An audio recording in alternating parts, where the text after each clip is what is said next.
Hi folks, this is Jay. I hope you're okay today. It's good to see you. You might think, well Jay, you said you were gone, now you're back. I am gone in the sense that I'm not going to be involved in attacking atheism all the time. For example, I've spent much more time researching. I spent 25 hours within a week and a half researching presuppositional apologetics. And also I've got other channels and other things that I am getting on with, but it's because I've got so much material, research material in my head. I just want to share and get some of it out, rather than do one a week. This week I've just got so much material that I'm just doing one today, but hopefully it will break down into once a week on this channel. Okay, so it won't be like as fanatical as I used to be. And look out for me on other channels. I just want to share with you about bringing down the strongholds of atheism. I want to share with you my experiences of dealing with atheism, and also share with you some possible avenues of research and study for yourself. First of all, if you're going to deal with atheism, try and learn as much as you can about it. You'll find that there are set patterns of behaviour and thinking within the atheist community and within the atheist literature. And if you find out what those patterns are, you're then able to deal with atheists in a much more robust way. So for example, one of the patterns that they have is that they tend to go, when they're doing apologetics against Christianity, to Leviticus. So, learn their set patterns of behaviour and thinking. Look at their YouTube channels. Look at, if you're going to start making videos critiquing atheism or setting up a website critiquing atheism, make sure you study what's around. Read the key books like Hitchens' books, and watch the debates, Sam Harris debates and Daniel Dennett and etc. A key book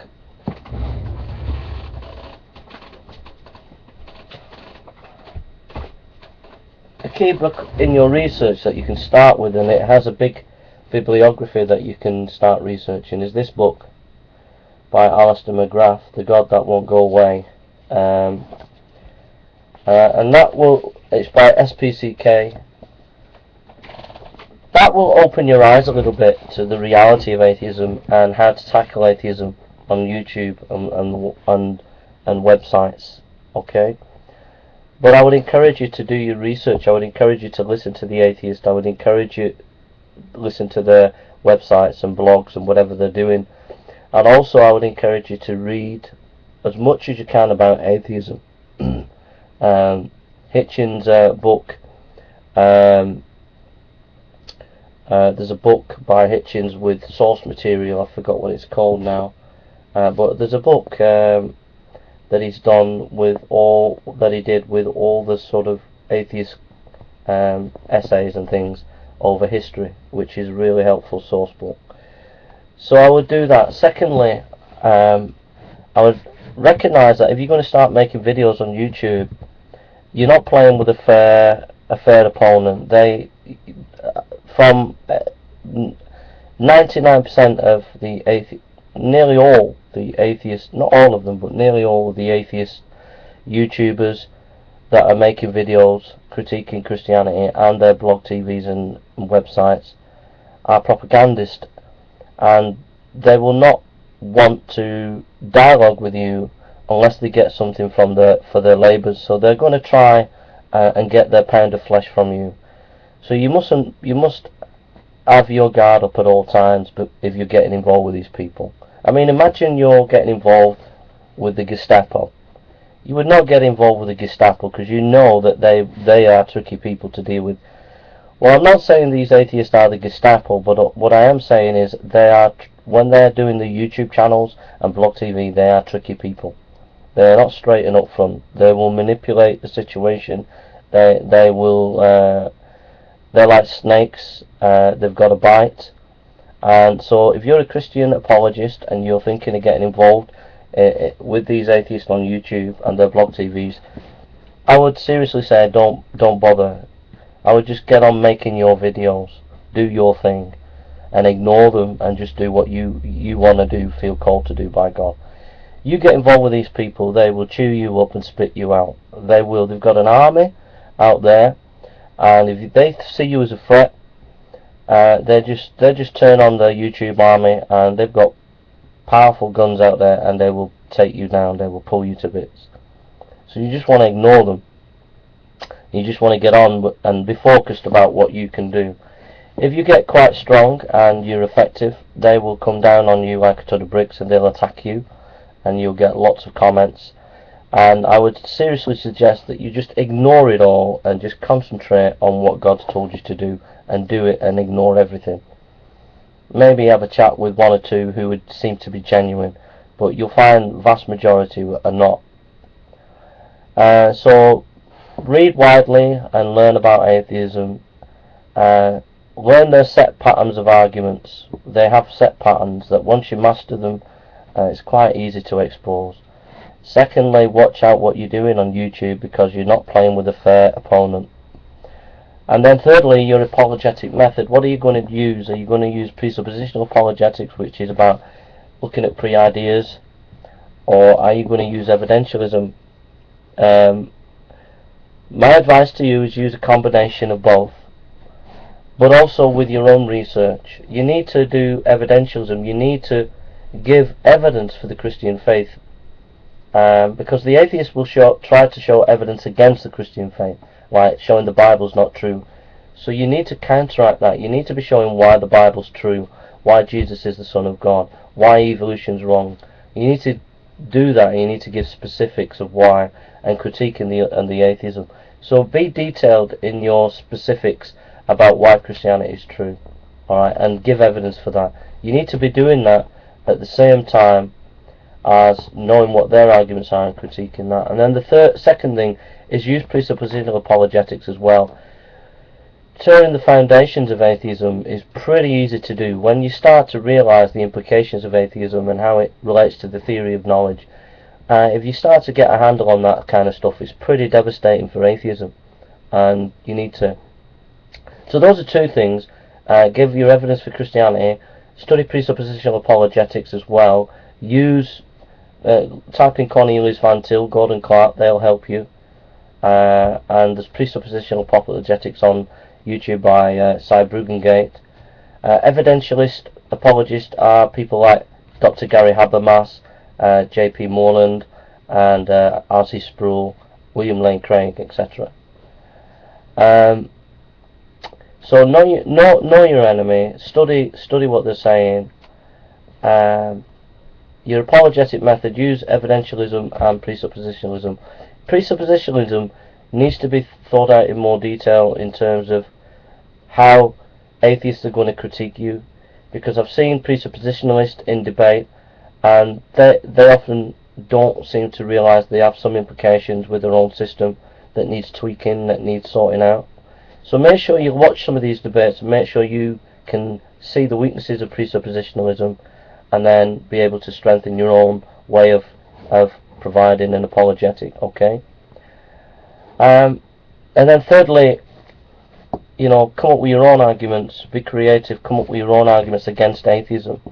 Like typical ones are, atheism in history has killed millions of people. Things like that. Just come up with your own arguments that you found in your research on atheism, and they will be powerful, and atheists won't like that. But all the time, be praying and asking the Lord what He wants you to do with the videos, and pray that God will bless. Make sure you preach the Word of God, because the Word is what's going to save people. Try and pray that God will save souls, which is the main thing, and open people's eyes.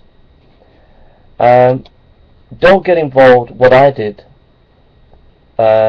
fighting atheism politically, because it's a brutal thing to do, because they're brutal. They are really tough cookies, and if you tangle with them in that area, you're in for a horrendous fight. And I tangled with them on that, and I would, unless you feel specifically called to do so, I'd be very careful in getting involved in fighting politically hardcore atheism. It's a brutal business, and because they'll savage you from the media perspective, intellectually, etc. They will take no prisoners, and they'll have no one challenge them. But anyway, I did do that, but I can't continue to do it for much longer because it's such a tough battle. It really is a tough battle. If anyone gets involved in that kind of thing, you need a team of you. You need to be praying a lot. You need to be guided by God, and you need to know that that's what your calling is. But I would not suggest anyone on their own doing it because it's such a tough job to do. So basically, there's a lot of work to be done by Christians on this, to reach out to atheists, to protect people from the secular atheist agenda, and I hope that people rise up and take the challenge. I think I've tried to do my bit. I've done what I can, but it needs others to take the fight and to move forward. And I've just given you some indications of what's involved. You're involved. If you get involved in reaching out to atheists and trying to reach people and stop people being influenced by atheism, you're involved in a very, very tough fight. And you need your spiritual armour on, and you need to really have support. You need people to pray for you. You need to know exactly what God has called you to do in that scenario. You need to ask His guidance for everything that you're doing, because I can guarantee the backlash that you'll get will be pretty fierce, and the better you get, the more fierce it will get from the atheist community. Okay, you're up against a formidable enemy, but if God is calling you to do it, God will guide you, and God will use you to reach out to atheists and to strengthen people and educate people as to the follies of atheism. So that's how I would suggest that you pull down the strongholds of atheism. You can do it. Have a long-term strategy. Think about in 5-year periods, and have a strategy. Find out what your enemy's like. Okay, study them before you begin to make videos. I mean, really study them. Get to know them. It will save you a lot of heartache, a lot of pain if you get to know what the way they are. Go onto just follow them all around YouTube. See what they're doing. Go to their website. See what they're saying, and study them, and find out what they're thinking, what they're doing. Study the Christian responses, the books and things, and get yourself prepared, and then enter the battle. But enter it in a way with a team of you, and be guided in what you're doing. And remember that you are up against people. Most of them on YouTube will not play fair with you. You cannot play fair with them. They will not play fair with you. All they'll do is try to ensnare you into their shows, ensnare you into their kind of gutter kind of way of doing things, and they will just try to destroy you. Alright? You've got to be aware of this. This will not change. They are like chameleons, smiling at you one way, but out to destroy you the next. Alright? You've got to make sure that you realise this. If you're a young YouTuber, Christian YouTuber, and you're making videos against atheism, you are a #1 target. They particularly like you, your kind, because you're not as experienced, so they will concentrate on you because they know they can use you to further their agenda, further atheism, because they know you're going to make mistakes. They know that you can't handle the pressure, so they will particularly go for you. Well, they'll not go for the experienced Christians on YouTube. They'll go for the inexperienced ones, and they specifically target people like you. So you need to know that. You might think, oh, I've got an opportunity to get involved with this atheist to debate and discuss. They're only choosing you because you're just starting out, and they know that they can corner you, they can make you look stupid, so they're picking on you. So you've got to have your armour up. Make sure that you've got an experienced YouTube Christian alongside with you if you get involved. Alright? Thank you for listening, and God bless you.